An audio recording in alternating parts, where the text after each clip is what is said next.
if I want to work on a bigger thing with a smaller, not so much space, working in panels, slightly shifting my perspective each time. This is something I work on every morning. So it's a sort of combination of morning and afternoon light.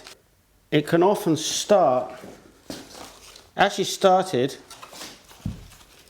started with this. 4 guys sitting outside of my house by the canal. Beautiful afternoon light. So I did this one, and I thought it needed a right hand side, and I got this. And I felt it looked very cropped. So it started to grow, as you can see.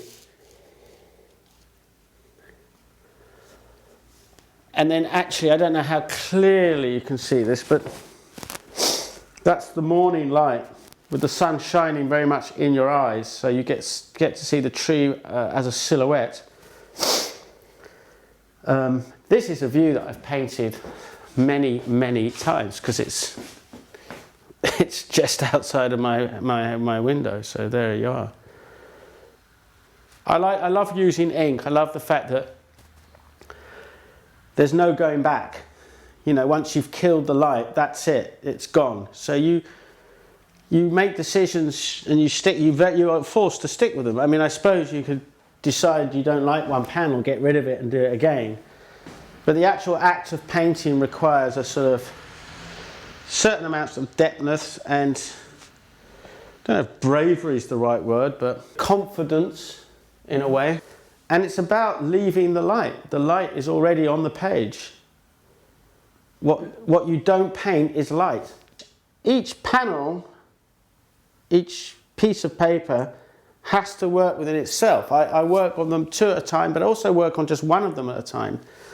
So it has to work in itself and as a sum of its parts as well, as one picture. Look, you can see where it is, right?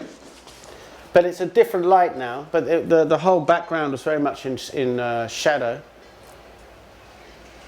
And the plants were hit by the light. I mean, this is a variant of different times, so I shift my perspective here it's subtle, but every single piece of paper is from a slightly different perspective point.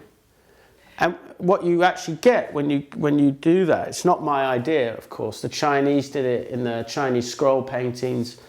They performed the perspective so that you were in 2 places visually at the same time. And Cubism did the same.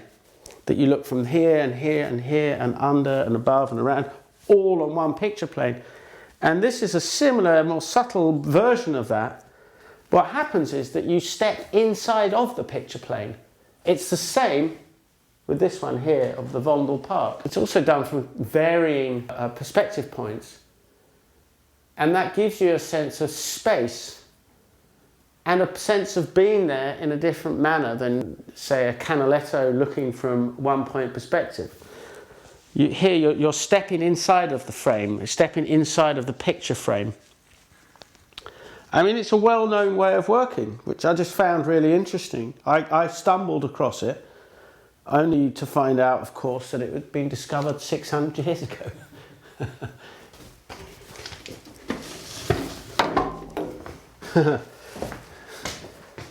Oude Kerk, I mean, it's not meant to be seen with a plant, television and objects in front of it, but it is. You know, the bottom of the picture is actually painted in summer. That's 7:45 in the summertime, and as you go up to the picture, you lock up into the light and there's more contrast, but that's actually a winter light. I went away for almost 3 months and came back. But I was interested in the chandelier and how it emerges from the darkness. You don't paint you don't see every detail, but you know it's there. So you just paint the crucial, essential things that suggest its form and its hanging and its shape.